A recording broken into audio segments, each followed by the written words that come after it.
has us on. We will lose many of the things that make America exceptional and unique.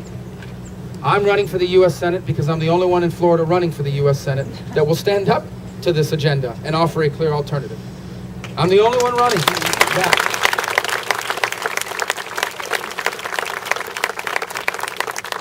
I'm the only one running for the U.S. Senate that would have voted against the stimulus package. My opponents think it worked. I'm the only one running that will vote to repeal and replace Obamacare.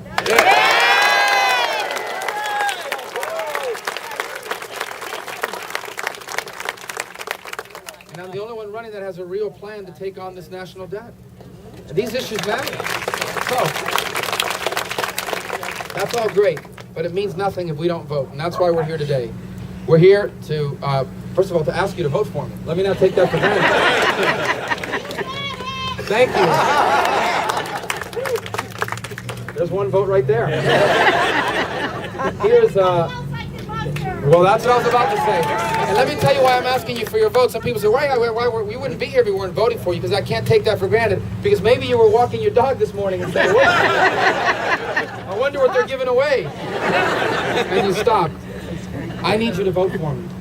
I need you to vote for me because it's important that our next U.S. Senator be someone that stands up to this agenda and offers a clear alternative. Let me tell you why you can know that I will. Because when I got into this race a year and a half ago, I was 35 points down in the polls. And basically the only people that thought I had a chance to win all lived in my house. And 4 of them were under the age of 10.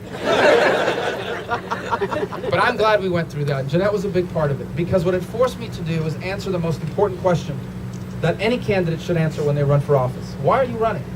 Are you running to be somebody, or are you running to do something? And I know I'm not running to be somebody, because there were easier things to run for. After all, running against the incumbent governor of your own party in your own state is not the next logical step up the political ladder.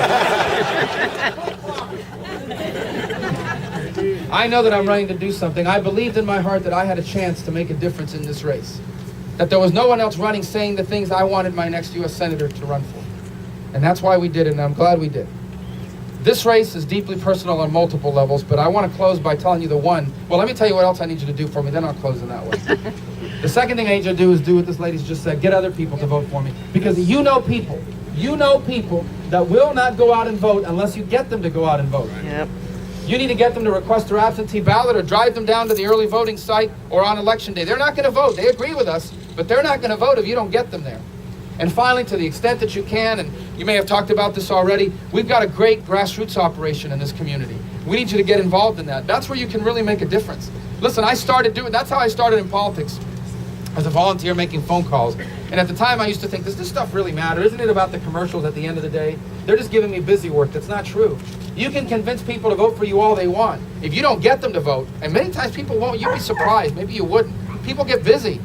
You know, their kids have a project that Monday night, they decide they stay up late helping them finish it, and on Tuesday don't get out and vote. We handle it differently. We have a great operation. These guys are identifying supporters, and it's not just for me, it's up and down the ballot. And it was 72 hours to go. What they do is they take a list of all of our supporters they've identified and a list of all the people that have voted already. If you've already voted, they eliminate your name from the list. That leaves us with a list of supporters that haven't yet voted. You know what happens to those people? We descend on them like a locust. And we get them out to vote. And you know why we do that? Because that's what the other side does. Yes. They don't win the election on what they stand for.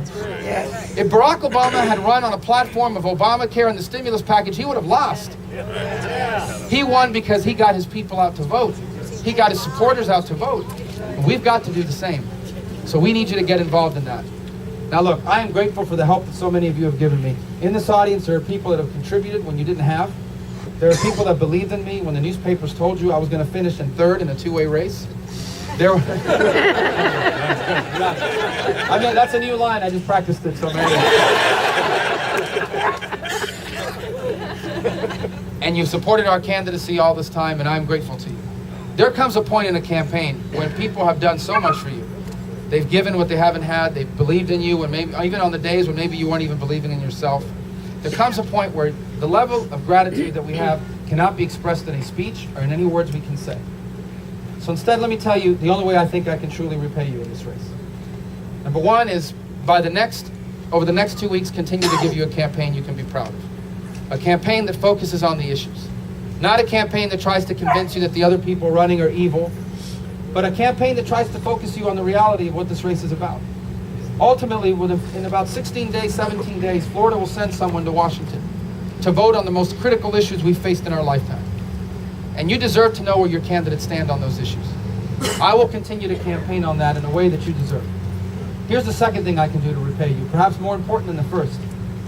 I can go to Washington, D.C. and not change. I can go there and still be the person that ran.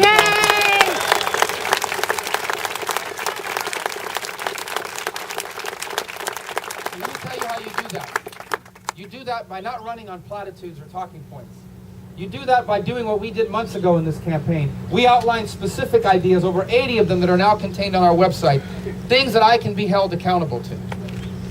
And this is important because humans have a tendency to forget and take things for granted after we get things. And that especially is true in Washington, where after people get elected, they walk into the most powerful political culture in human history, and it literally changes them. Look, compromise on ideas is not a bad thing, but compromise on our principles is unacceptable. Yes. People deserve.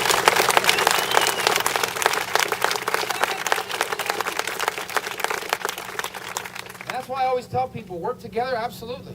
If you want to work to create pro-growth, economic growth policies in America, I'll work with anybody on that. If you want to work to seriously tackle our national debt, I'll work with anybody on those things.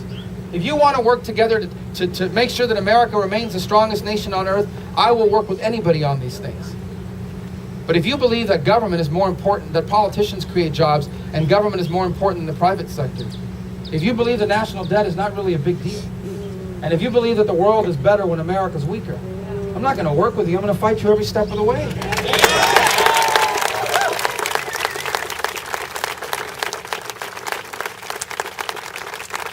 so that's the best way I can repay you. By running a campaign worthy of your support, and more importantly, by being held accountable as a senator to the things that I've campaigned on. We have 17 days left. And I believe with all my heart that 17 days from today, not just here in Florida, but across this country, we are going to elect people that are going to change the way politics works in America.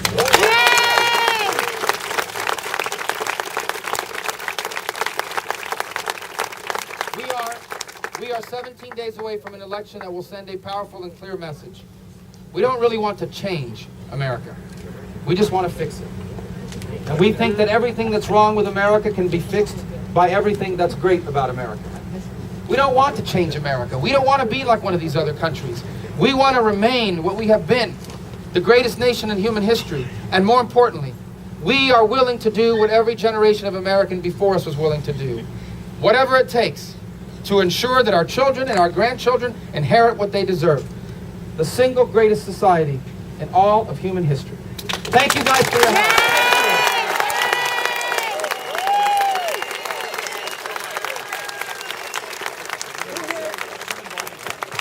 Who here is excited about November 2nd?